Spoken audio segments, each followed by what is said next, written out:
বর্তমান কমিটির দায়িত্ব গ্রহণের পর থেকেই সংগঠনকে শক্তিশালী ও গতিশীল করার লক্ষ্যে ধারাবাহিকভাবে কাজ করে যাচ্ছে। আগামীতে যুব সমাজকে যুবদলের রাজনীতির সম্পৃক্ত করার নিমিত্তে কেন্দ্রীয় নেতৃবৃন্দের সমন্বয়ে সাংগঠনিক টিম গঠনের মাধ্যমে জাতীয়তাবাদী যুবদলের সকল ইউনিট, আমাদের ইউনিট 82টি, দেশে ভিতরে আমাদের 82 ইউনিট আছে। এই 82টি ইউনিটে আমরা সাংগঠনিক টিমের মাধ্যমে জেলা এবং উপজেলা পর্যায়ে আমরা একটি ভিন্ন পদ্ধতিতে নতুন নেতৃত্ব প্রতিষ্ঠার উদ্যোগ গ্রহণ করেছি। আমরা তাদের মাধ্যমে রিপোর্ট নিয়ে পরবর্তীতে আমরা আলোচনার মাধ্যমে ইনশাল্লাহ আমরা সমস্ত জেলা এবং মহানগরীতে কমিটি গঠনে হাত দিচ্ছে অচিরেই।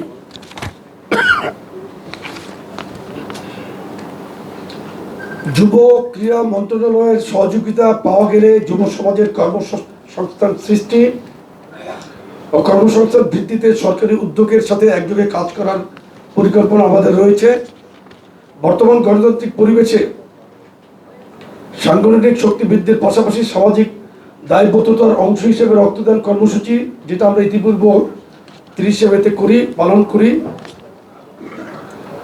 রক্তদান কর্মসূচি অসহায় মানুষের মাঝে ত্রাণ বিতরণ, শীতবস্ত্র বিতরণ, বৃক্ষরোপণ, পরিচ্ছন্নতা অভিযান এবং দুর্যোগ কবলিত মানুষের পাশে দাঁড়ানোর মতো মানবিক ও জনসম্পৃক্ত বিভিন্ন কর্মসূচি বাস্তবায়নের মাধ্যমে সংগঠনকে আরো কার্যকর করার উদ্যোগ নেওয়া হয়েছে।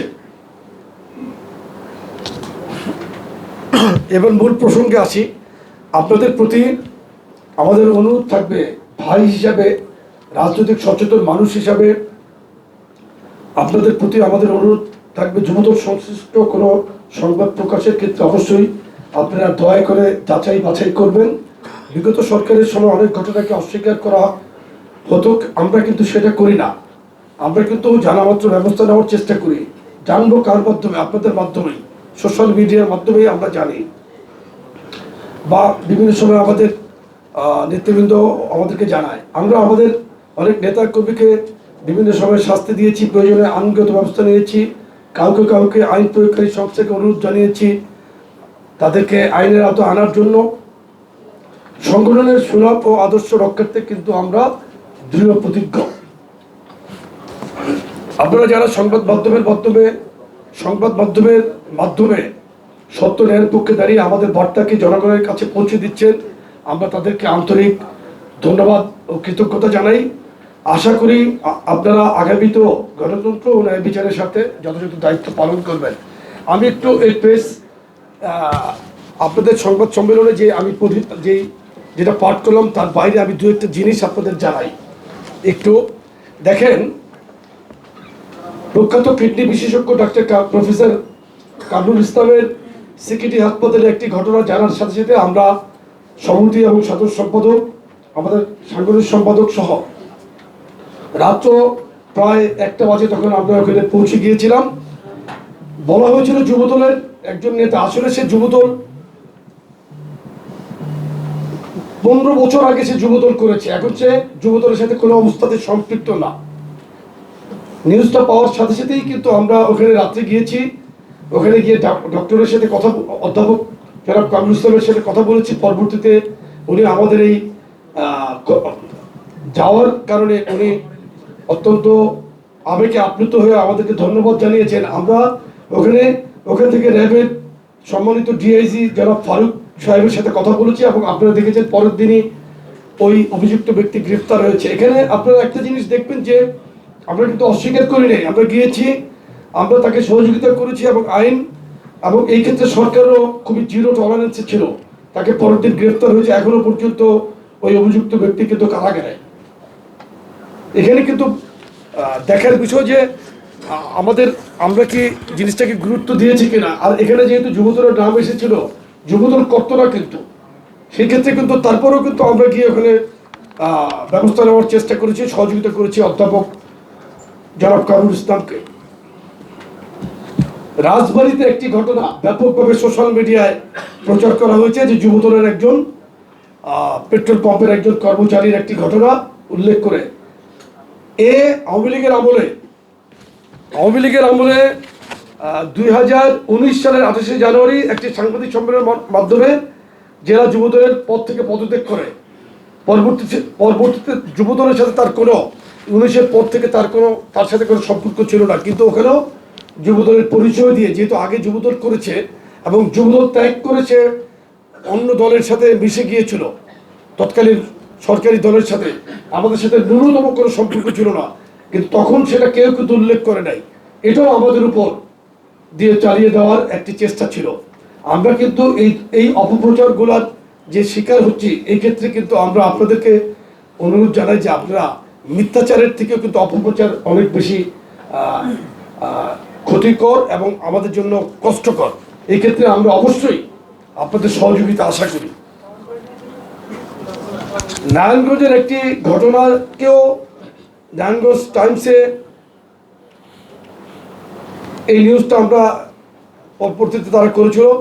সোহাগ এবং বন্দর থানা যুবদলে আমাদের কোনো কমিটি ছিল না। ওখানে একটি ঘটনায় 2 ব্যক্তিকে আমাদের বলে চালিয়ে বলা হয়েছিল, পরবর্তীতে দেখা গিয়েছে এরা যুবদলের কেউ না। এই বিষয়কও একটি রিপোর্ট আমরা এখানে রেখেছি। গত 2-1 দিন আগে বরিশালে একটি ঘটনা যুবদলের নেতা হিসেবে প্রচার করা হয়েছে, অথচ সে কখনোই যুবদল করে নাই। তারপরে ওখানে আমরা অভিযুক্তর কাছে আমাদের যুবদলের নেতৃবৃন্দকে পাঠিয়েছি। আমরা সত্যতা নিশ্চিত করেছি যে সে যুবদলের কেউ না, এবং বিএনপির কোনো সাংগঠনিক পদে, কোনো অঙ্গ সংগঠনেরও সাংগঠনিক পদে সে বোধহয় নাই। তারপরে সেখানে সরকারের পক্ষ থেকে দ্রুত ব্যবস্থা নেওয়ার জন্য ওখানে উদ্যোগ নিয়েছে, এবং ওই দিনই রাতের মধ্যে বোধহয় ওই অভিযুক্ত ব্যক্তি গ্রেফতার হয়েছে। এখানে দেখার বিষয় যে সরকার কিভাবে হ্যান্ডেল করছে। সরকার কিন্তু দ্রুততম সময়ের মধ্যেই অ্যাকশনে যাচ্ছে। এখানে আমরা আবার অপপ্রচারের শিকার হয়েছি সারা বাংলাদেশ ব্যাপী। মূলত এই সমস্ত ব্যাখ্যা দেওয়ার জন্যই কিন্তু আজকের এই সাংবাদিক সম্মেলনটি খুবই আমাদের জন্য প্রয়োজনীয় হয়ে গিয়েছিল। তাছাড়া কুমিল্লায় একটি ঘটনায় ধর্ষণকাণ্ড হয়েছিল, এখানে আওয়ামী লীগের একজন লোক জড়িত ছিল। সেখানেও যুবদলকে জড়িয়ে মিথ্যা রিপোর্ট হয়েছিল। করে জেলা যুবদল সাংবাদিক সম্মেলন করে ডিটেলস বলেছে। এই রিপোর্টটিও আমরা আপনাদেরকে বলি। তারা যেটা বলেছে, নাঙ্গল কোর্টে গণধর্ষণের ঘটনা আমাদের কোনো দলীয় নেতাকর্মী জড়িত ছিল না। ধর্ষক মহসিন যুবদলের কেউ না, তিনি দলের কোনো পদে নেই এবং দলের কোনো প্রাথমিক সদস্য পদেও সে ছিল না। সে প্রতারণা করে যুবদলের নাম বিভিন্ন জায়গায় বলে। সুতরাং এই যে আমরা যে এভাবে অপপ্রচারের শিকার হচ্ছে প্রতিনিয়ত, এই ক্ষেত্রেও আমরা আপনাদের সহযোগিতা চাই। আপনারা বিগত আন্দোলনের সাংবাদিক ভাইরা আমাদেরকে এই ফ্যাসিস্ট হাসিনা বিরোধী কঠিনতম সময়ে আপনারা আমাদেরকে অনেক সহযোগিতা করেছেন। অনেক সময় সাংবাদিক ভাইদের আমরা পার্টি অফিসে বা কোনো জায়গায় আটকে পড়লে আমরা বিশেষ করে ইলেকট্রনিক এবং প্রিন্ট মিডিয়ার ভাইদের সহযোগিতায় অনেক নেতাকর্মীদের আমরা অনেক সময় রক্ষা করার ক্ষেত্রে সহযোগিতা নিয়েছি।